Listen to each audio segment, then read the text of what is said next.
league since season 2, and she's also a big time promoter of the esports scene in Latin America. Going to be paired up with Tierwulf, who had some strong performances at 2018 MSI. He also qualified for 2018 Worlds, playing in the play-in there, and this is considered the best jungle player in LATAM South, right. And he's a very aggressive player.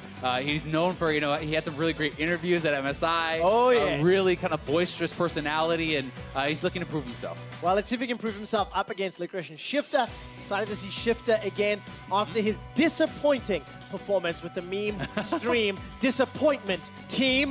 He and Voyboy really let me down when watching the TCS. Voyboy won his 2v2 though. Didn't recover? No, not yet. Okay. I need his How far they got to get? I'll give him semi-final. Okay. Right? If Double Boy can take down Diamond Flash, I'll forgive He's him. redeemed himself. I'll let him off the hook. But Okay. there's going to be an extra caveat to this. Shiphtur also needs to get there. Let's see if the meme stream disappointment team can bring it back.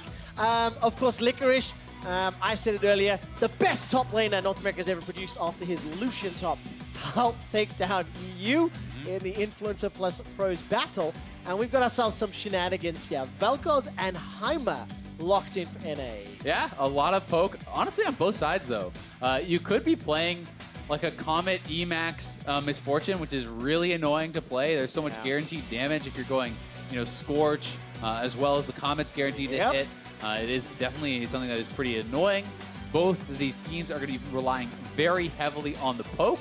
Zyra MF, also, as we know, this 2v2 lane kind of popularized in the past, has incredibly good all-in. Also, if you do actually hit that route into the Zyra ultimate, MF ultimate coming over, you could burst down a Vel'Koz and a Heimer, but likewise, Vel'Koz ultimate, Heimer ult grenade, long-range engage, high kill potential there too. All right, let's see how well it's going to work out. I think it was Shiphtur playing the Heimer, if I recall correctly. Shiphtur also pulling the double up, giving himself a thumbs down. He's giving his opponents that L. Licorice just giving them the L for Lahu Zahra. Any Ace Ventura fans out there. Let's see how this 2v2 plays out. It's another unique one. It's another very different style to what we've been seeing. First MF of the day, Gun Goddess Misfortune, locked in for Tierwulf. Capri's going to be running that Zyra. Licorice on the Vel'Koz, Shiphtur on the Heimer. Poke. So Comet and Airy. Name of the game, seen a lot of that today. Yeah. And I think the trend's going to continue. Yeah, I definitely agree. I'm going to be interested to see how some of these guys actually perform on these champions, though. Tierwulf, jungle player, playing MF, maybe a little bit outside of what he normally plays, at least professionally. Yeah. Certainly, Licorice not going to be one of the most experienced Vel'Koz players. Hasn't been something I've really seen him play. Doesn't mean he isn't, someone that kind of messes around with it. But Vel'Koz is also one of those champions that I think has an extremely high skill cap because, if you're really good at reactivating those Qs, like the sideways Qs on this map with the angles, you can actually get tremendously long range on that poke. Yeah, it's really annoying to play into, especially when you start hugging the walls, etc.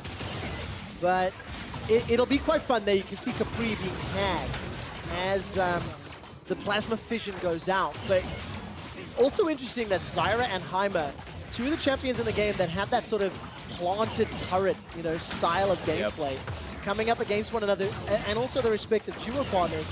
Long range poke. Misfortune throws down those E's, but look again, fission after fission after fission. Licorice really showing his pedigree with the skill shots there. Yeah, I'm a bit of a fanboy. Doing a pretty good job so far with those Qs, so definitely impressing thus far. We did see the E start from Misfortune. That's kind of what I expected.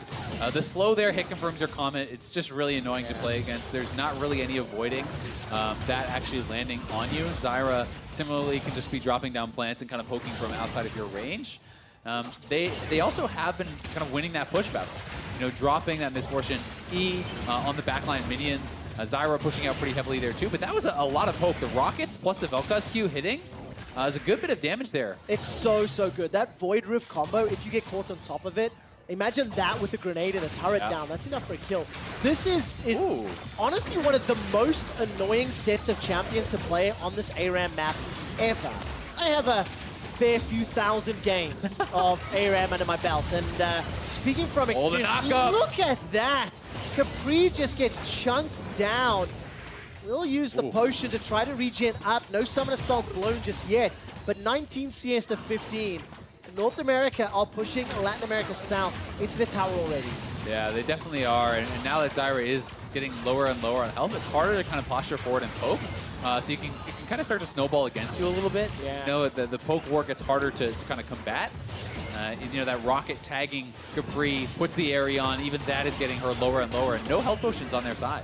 And this kind of feels like a game that could go 100 CS or poke down until kill. Yeah. Like, there is some all-in, yes, right? But I think it's more likely that someone will get poked down 30-40% and then eat a stray skill shot that sends them packing and gets killed. Yeah, I mean, post level 6, the all-in is really long range from this North American team. You know, Heimer ult grenade out of a bush into, you know, if that actually stuns, you can easily hit a knock-up on Vel'Koz, long-range disintegration ray. If someone does get fairly low, that can 100-0 you pretty easily. Absolutely the case. And this is, of course, the last Pro-Am 2v2 charity of the day. Cool. Tierwulf is getting chunked out. That's his barrier down, too. Yeah, summon a spell. I actually missed that one in the animations. Just a quick update for the North American representatives. Licorice and Shiphtur have picked citizen schools, an education and technology charity. So the more money they can win, the deeper in the bracket they can go. It's a minimum of 10 grand going that way, and the winner of this 2v2 tomorrow will get themselves 100 grand earned towards a charity of their choice. Tierwulf is not yet backed, but both Licorice and Shiphtur have, so a little bit of an advantage to the items, and you'll see Tierwulf doing so now. Luckily, Strut will get it back to lane pretty quickly. Yep, and you can see the better buys there on the other side because they had a more delayed base. They have the extra gold to be able to actually pick up those boots, whereas it's just that second Doran's ring there for Capri. No additional health potions either. You know, a lot of health potions actually picked up here. 3 for Licorice, 3 for Shiphtur. So they know it's going to be about sustain. They know it's going to be about poke, and that's kind of the battle that they're really trying to win right now. Yeah, really just a tempo advantage for North America. Oh, nice root, though. Good root. Oh, the double knock-up! Double knock-up from the tectonic disruption. Tierwulf and Capri, they are in trouble, being zoned back. Hit him with a spanner. Shiphtur keeps throwing out those autos, and that's going to zone Capri and Tierwulf away. Yeah, and the NA team has taken every single health cap on this side of the map away from their opponents, which just helps them even more. It's like an extra health potion every time you get it. Watch this tower damage. If Tierwulf and Capri don't try to push this wave back, fortunately, MF and Zyra can do a good job, but it's 49 CS to 38, and Shiphtur and Licorice doing a great job. And if these guys stay around, as Vel'Koz hits 6, you know, as Shiphtur hits 6, you can just insta-kill. Like, they're so low, there's no health potions available, there's no healer barrier available, so, you know, it's really risky to actually stay around here at this level of health. Getting so close. That grenade plus Lifeform disintegration ray, that's all it's going to need to secure the first kill. 57 to 41. Shiphtur's just hit 6. Licorice has just hit 6. The duo's name is Shiporice. I think that's how I'm going to say that.